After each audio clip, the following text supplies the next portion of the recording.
Security Guide. Welcome, guys. Today I have a special edition.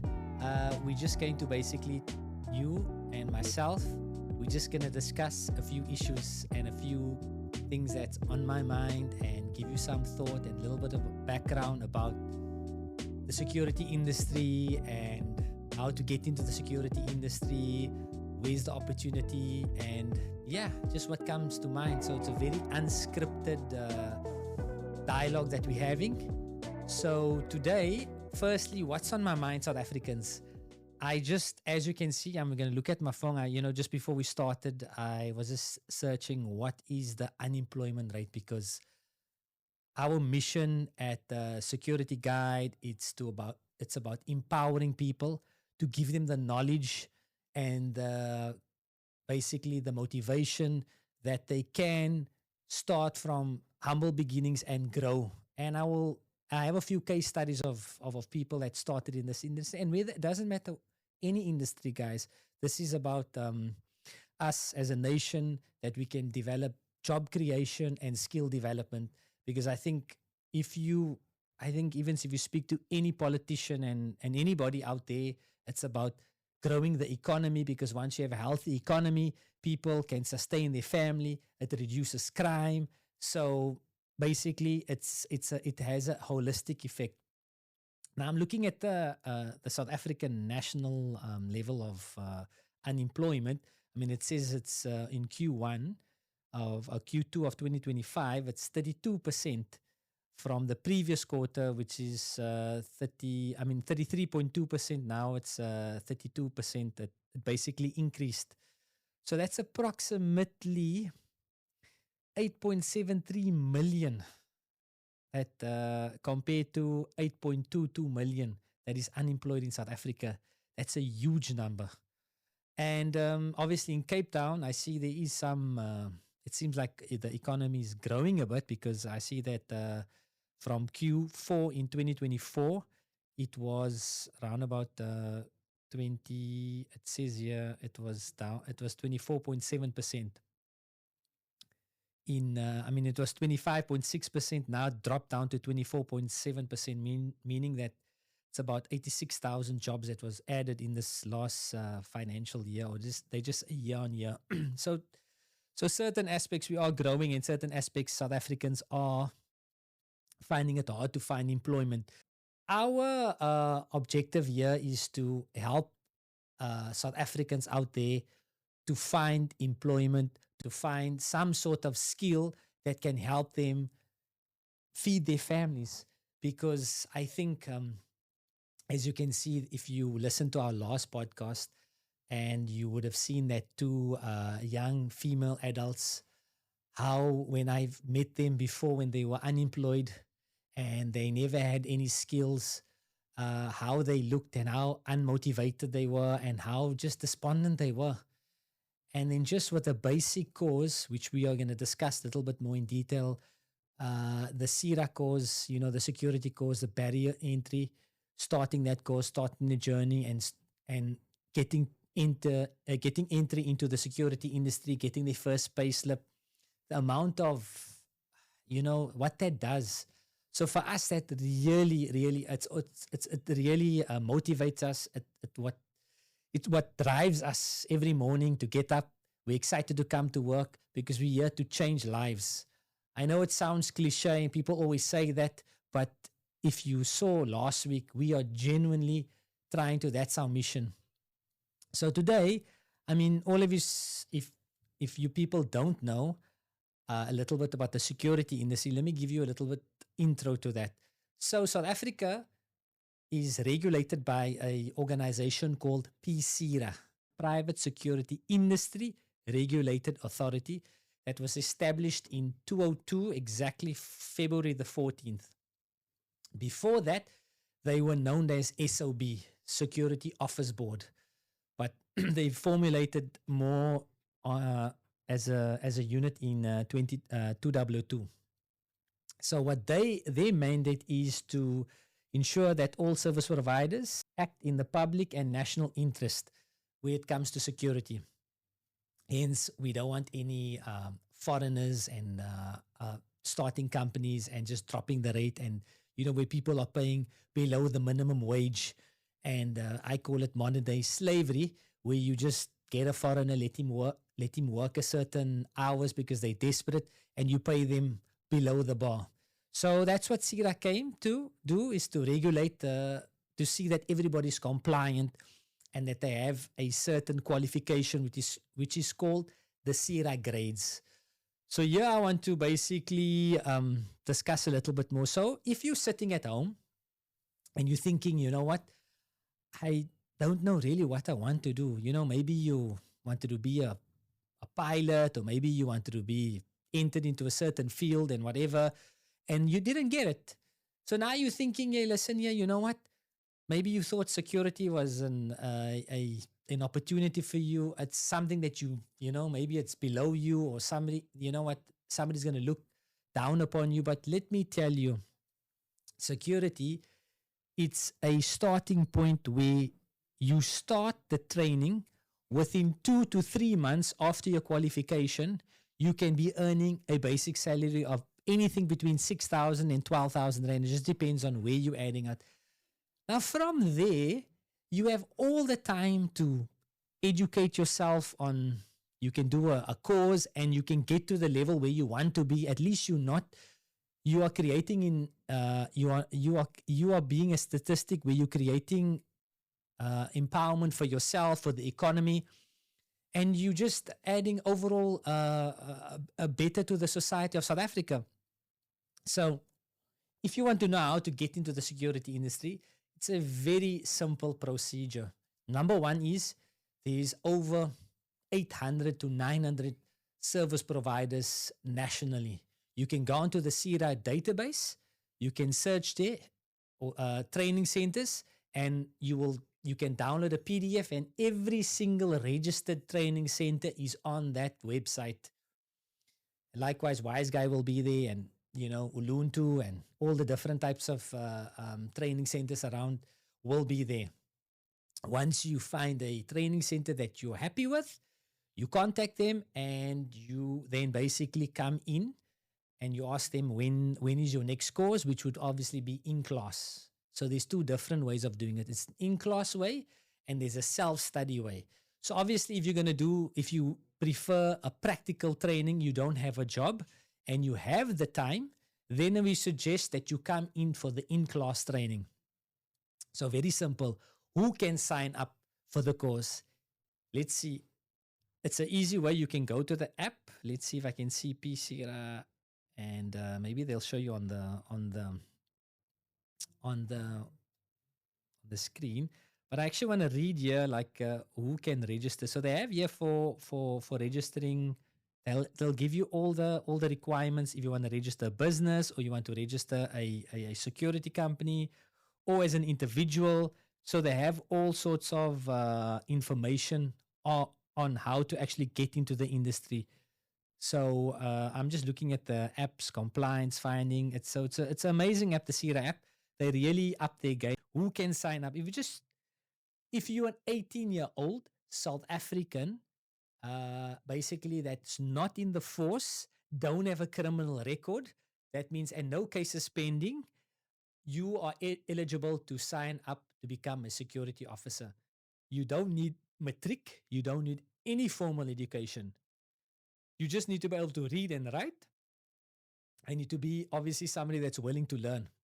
Then you are the perfect candidate for somebody to start the security industry. So number one, you walk into a training center, you'll be met by a administrator or a receptionist, or i.e. you would have come in through a salesperson. They will then discuss to you the course, and they'll give you an induction.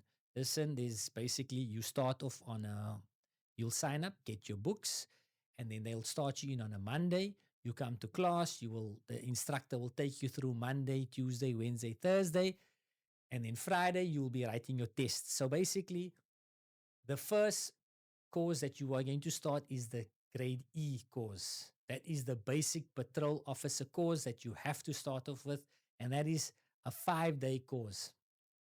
Once you complete your E grade, you then now move on to your next grade, which will be your next week. That will be for another 5 days. You then will start that course and you'll start again, starting coming in. The instructor will teach you, train you through all the different types of uh, courses. Because obviously, yeah, like here's the E grade. So if I just look at some of the topics that you will cover in E grades, now you must know, guys. Obviously, SIRA has been in existence for a very long time, and these books have been out for like 20 years, so they haven't really updated it, which they are in the procedure of updating it. So a lot of the stuff it's been out for quite some time. So if you see in chapter 1 in grade E, obviously I'm having it's personal hygiene, appearance, basic public relations, occupational safety, the roles and function of a security, observations, legal action, guarding and patrolling, industrial relations, bombs, explosive devices, and firearms, discipline, use of fire extinguishers, radio and telecom communication, self defense, and self. Well, that's obviously the your self evaluation. That's what you have to do if you're going to do it the self study. Otherwise, you have a instructor. So that's the grade E, guys.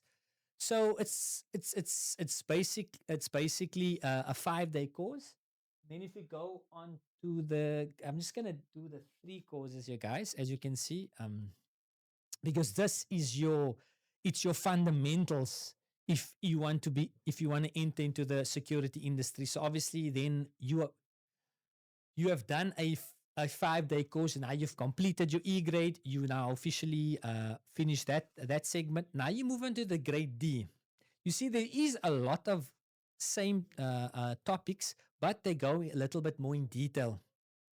Again, if you go in the grade D table, it's basic firefighting, public relations, legal aspect, pocketbooks, very important, guys, radio communication, self defense, basic occupational safety, access control.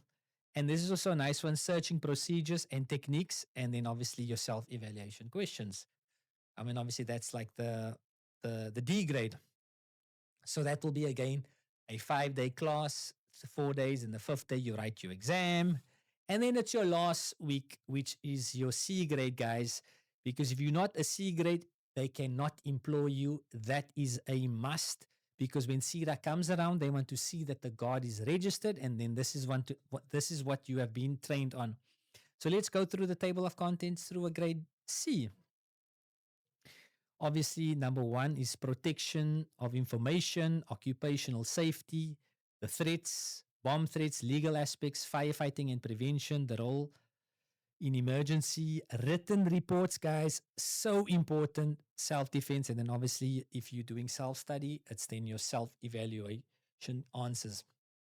So, as you can see, uh, this is your entry level to the security industry. So very simple. Once you're done with this, you then will receive a certification from your service provider. If you're coming through WiseGuy, we will issue out a certificate with a week later. Then from that point, guys, now you are officially you basically now trained through a security training center. Now there's a next step. The next step is you need to get yourself registered with SIRA. The reason why SIRA, you now have the training, it's almost as, people that if you got your learners, now you need to go pass out for your drivers. So in order to get your drivers, you need to have your learners. So now you at this point, you got your certificate, your training center certificate. And I just want to reiterate on this point over here. The people need to know this. There is a dark side in the industry that the certificates, sometimes you might be dealing with a person that's saying that he's a registered training provider, or he's even falsifying certificates of your training center. And all training centers have, including myself, and we have cases out that people have they copy the certificate and they fraud it. So make sure that when you are dealing with somebody, that the certificate is basically with a reputable training center. And remember, guys, this one here you need to keep in your mind. If you are going to a training center and they taking longer than 14 days after your 14 days after you have done and your course report has not been loaded on the SIRA database, understand that they are rolling your course report fee. So what that means is that they overloaded their backlog office and they don't have capacity and they're dragging you on, or they did not pay the SIRA fees over to the SIRA, and that is a big problem in the security industry. I know training centers in Eastern Cape, the people wait 1 year to get their course. So be very careful of who you pay your money to, because that is the thing that I feel, and when I joined the industry, that I wasn't happy about, that training centers take long because they feel that take long to pay the money over to SIRA. You think you have a certificate, but with that training certificate, you can do nothing if that training center has not hand over your reports to SIRA, pay the money, and they have approved it. Then you can, then your registration will eventually be approved, and that's the problem there. But anyways, moving on. Now you have your SIRA certificate, you have your training certificate. You then have to go onto the online portal, and I'm sure you'll be able to see. We'll maybe give you an example what the online portal is. You basically you go on there and it says register or claim your profile. You register your name. You put on everything in there, and then you basically will navigate through this questions where you will have to answer, and then you'll have to pay for your online registration. You can either ask your training center to help you with that, and they will charge you a fee, and then that's fine, or you can do it yourself. Either or. Once you get your registration, you pay a certain amount again to your for SIRA, and then you need to make a booking. So this booking is at the time of the video, but you do know that SIRA does change their policies and procedures. So, you know, at the time of you watching this is obviously in 2025, August. So, you know, as we speak now, this is how they operate. You make your booking. When you need to come in, to bring your fingerprints. So you need to then at that point make your booking, and then also you need to go to your local SAPS. You do your SAPS fingerprints, not the clearance, guys. Your SAPS fingerprints and dated stamp, and you take that with you. And you take that with you when you go for your booking.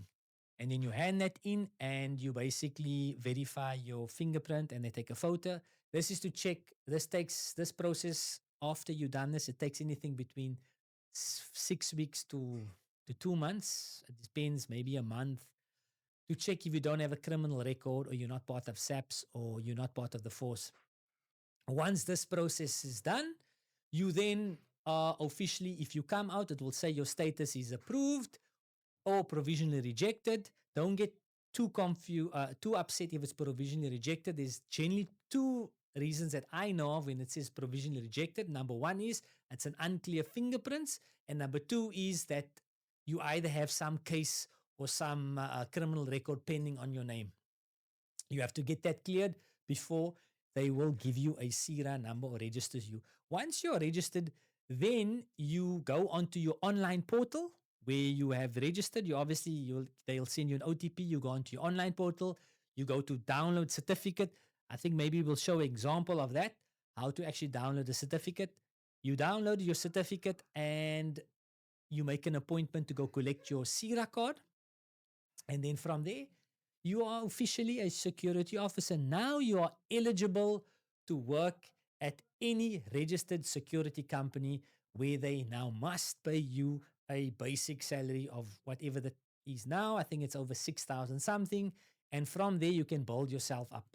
All right, guys. Now you officially finished your course and you SIRA registered and you are employed. So currently, the registered personnel security is approximately 2.5 to 2.7 million South Africans are registered as security officers. But active in the industry is around about between 500 and just under 600,000. So what that means is, guys, that is double the amount of the SAPS and Defense Force put together, because the Defense Force and SAPS equal 250,000. So wow, the security industry is really growing. Once you have now entered and you are a security officer, this is where I think most security guards fail. And I really don't understand why people stay in poverty. I don't believe in actual, in somebody to always be in poverty when you are South African. Yes, there is things where we temporarily broke, and the situations get us this. But when you have a poverty mindset, that means you are constantly somebody that is in a negative state, somebody that always is complaining, somebody that always finds an issue outside there and not inside here, where that is the situation. Do you know why some security officers that when they get a job, they just keep moving around and they keep hopping and they stay in that position and they basically cause problems? And is the first thing, what do you think certain security officers do when they get their paycheck? And I don't think it's only security officers. I just think it's people that have a poverty mindset. They go to the liquor stores and the shebeens. And how can you prosper if you are in a state of intoxication? I really don't understand. And something comes to mind, and it's just a thought. When we had lockdown and on New Year's Eve, when the hospital said the casualty rate, I don't know what's the statistics, but it was so down when people weren't intoxicated. There's less violence, there's less domestic violence, there's less a whole lot of other things. So guys, please, it's not about how much you have, it's about where you are and how much you are actually continuously learning and growing. So I read in one book, I think it's Brian Tracy, that said that you must always look at what is your entertainment versus your education ratio. If your entertainment, Netflix, soccer, mindless scrolling, all of that more than your education, you must know, my brother, you are going to have a difficult life, and you're going to have a life that is complaining and victimizing, and it's not going to be good for you. I know I went on a bit of a rant there, but I do care about the people that do tune in, whether it's one person that gets a message from this. I've done my job. So now you finished your EDC. Now you need to specialize, either go into firearm training, or you need to go into a specialized course like arm response, or you're doing cash and transit, where your earning capacity is more. So when you're sitting at the guard, when you're getting your guard salary, your basic salary, you need to know, you need to be budgeting for what is every 6 months, I need to be doing another course, whether it is a grade B. This is a grade B. You can become an inspector. You have your driver's license. You can go around to sites. You can supervise. You can be a site supervisor. You have to constantly be upgrading yourself, upgrading your mindset. Whatever you have today, you can better it. So obviously, I will just go through this, and then we will move on to another segment of SASSETA and the firearm.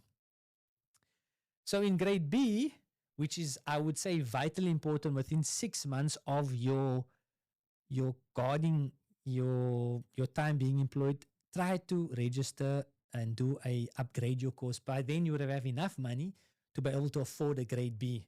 So the grade B basically has the different type of things. So it's physical security and technology, plan inspections, role in emergency statements, communications, orders and instructions, on the job trainings, supervision and group relations, and handling parades. So that's quite important if you want to become an inspector. You basically, where you go to sites and you monitor other sites. and you monitor other guards doing their job. So you sort of become a supervisor. Then we have the common specialized courses that you are. It's called the arm response. You know, when you have the panic button and the guys rock up at your house, he basically would have went through the three grades, the grade E, D, and C, and then you would have done the arm response.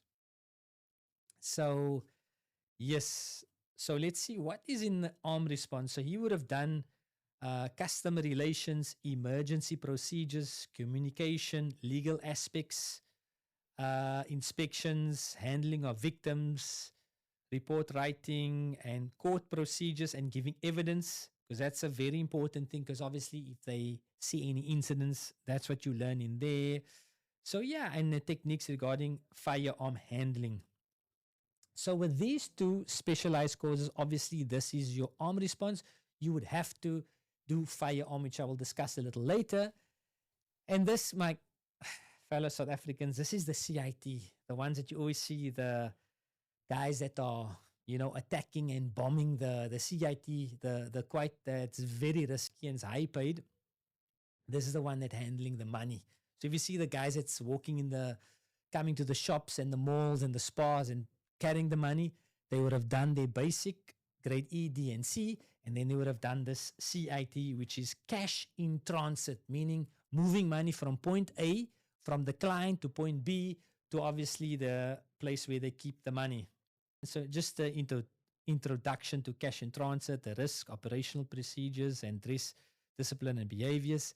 CIT, so obviously cash in transit, auditing, and documentation. And then obviously in all of them, they do the report writing and statements.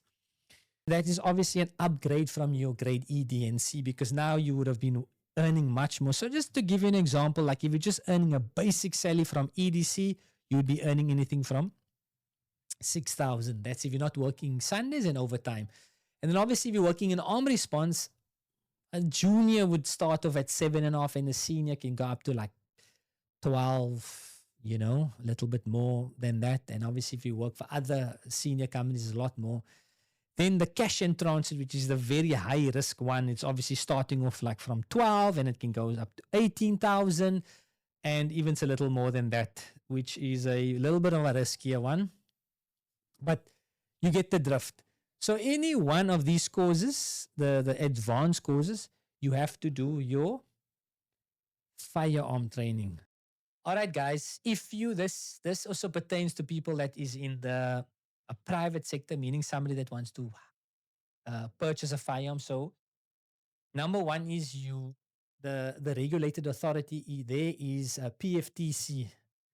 So they regulate the firearms the firearms. So if you want to get your proficiency, you'd have to go through them. So I think if you watched one of our other podcasts, you would have watched, you would have spoken more in detail of how to purchase a firearm and that. So I don't want to go too in detail with that. There's just more on the training side. So number one is you would come in, you would get a book, and you get an induction. And from the induction, the instructor will take you through you'll get the legal, like what's the law of the book, which is very important. Then from there, you would get if this is for just for personal buying a firearm, then you only get private. But if you were security guard, you'd have to do business also. So it's basically for a company to issue out a firearm. You have to have private and business. So once the instructor takes you through the manual and the induction, and then you have to finish your open book. Then you come for class, and then you finish your closed book test. And if you pass, you then go to the range. You then have a certain thing that you have to do there, certain drill, certain amount of targets that you have to hit. You pass that, you now get your certification. That generally it can take up to a week for that over there to come if you're going to do a full-time class. And then a week later or 2 weeks later, you can get your certificate. Now, in order to register for your firearms, you have to go to your local DFO to do your registration. So you have your proficiency, meaning your certificate of your training center.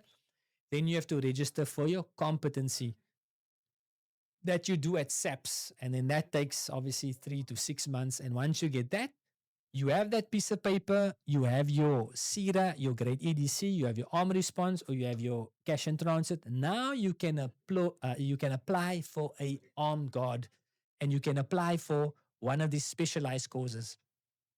Guys, I I mean, for 6 months of training and working, you would be employed, and your earning capacity from being jobless to be 12,000 to 18,000. It's amazing. So, guys, I always believe in constant growth. And yes, next I'll be discussing a little bit more about SASSETA. So, guys, if you now finished all this as I explained earlier on about the SIRA grades, there is another certified board which is called SASSETA. They now regulate. They one of the SETAs, the 21 SETAs, but they are moving over to QCTO. But for now, as we speak of today, SASSETA is still the one that you can do your specialized courses in. So, what sort of courses can we do with SASSETA? As you can see there is a national key point.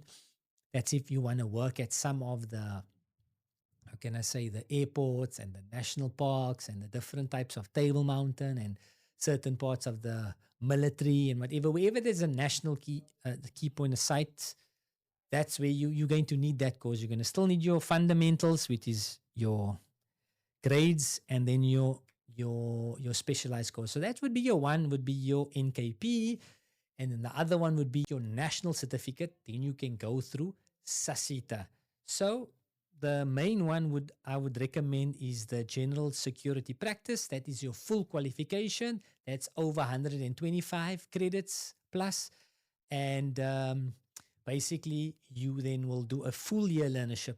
That's like if you want to specialize, and certain companies want you to have a learnership. And look at every year they actually do discretionary grants. So if you are working for a security company, you can apply for that. Even at Wise Guy, we are doing a discretionary grant. So we are always looking for people for every year to upskill, because it actually helps the employee and the employer. So the staff member gets upskilled, and the company gets a tax rebate, and it gets B points for actually doing a learnership. So for everybody, it's a win-win situation.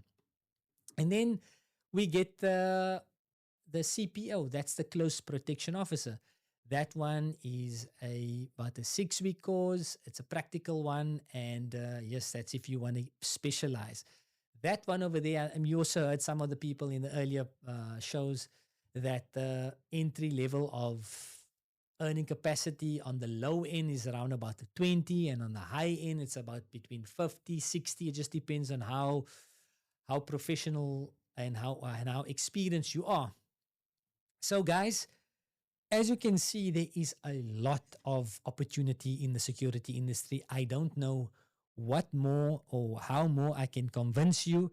So if you obviously are not somebody that likes the action, and somebody that likes an office job, and somebody that don't want to be on the outside on the battlefield, then yeah, no, I wouldn't say security is an option. But those that wants action, growth, always something new, be combating crime, it's something to go into. And obviously, if you want to also do the peace officer course, that course obviously can actually enter into the law enforcement, and then you can obviously also work for the city of Cape Town. So there's obviously opportunity in there. So there's a various amounts of opportunity. And another thing that comes to mind, obviously, also when PRASA has openings, they pay their arm response. I just remembered now, I speak under correction, 29,000 Rand. It is mind-boggling the amount of money that they paying the PRASA officers. And then like the security officers get way more, like 12,000 and 18,000. It's just madness when you're working for government. So guys, I hope to see you at one of the training centers. For me, so long you are getting yourself trained, getting yourself employed, or getting yourself ready for being employable, having the skills. When preparation meets opportunity, that's what it's all about, guys. So obviously you don't know when obviously like sustenance is, when the Almighty opens up the door for you, then obviously you can be prepared. You've done your bit by upskilling yourself, putting yourself in the right positions, and when that opportunity comes, you are ready. So I feel that if anybody is failed matric, if anybody feels like they don't have a future, they feel like they have no direction, all their friends are doing well, guys, you can humble yourself and start at the back of the food line. And then from there, I think that it's only time, energy, effort. You will put yourself in a better position. So, guys, thanks for listening to a little bit of my how can I say, thanks for listening to what I have to say about the security industry. We look forward to hearing maybe some of your stories. If you actually heard this and got inspired, please shout out and to one of our social media platforms. And even if you can, like, if you actually do want to get sponsored, just send a video out. You know what, guys? This is the reason why feel I want to do the course. What we can do is we can maybe give you a discount or something like that, but we want you to not sit and feel stuck out there. There is opportunity. As you can see, I explained to you exactly how to get into the security industry. I told you the amount that you can make, and I told you also there's a stat of the amount of companies in South Africa. There's over like 11, 12,000 registered security companies. And who knows? You can start your own company. There's many that started as security guards with grades and now running successful security companies. Thanks for listening to the Security Guide. Take care, guys.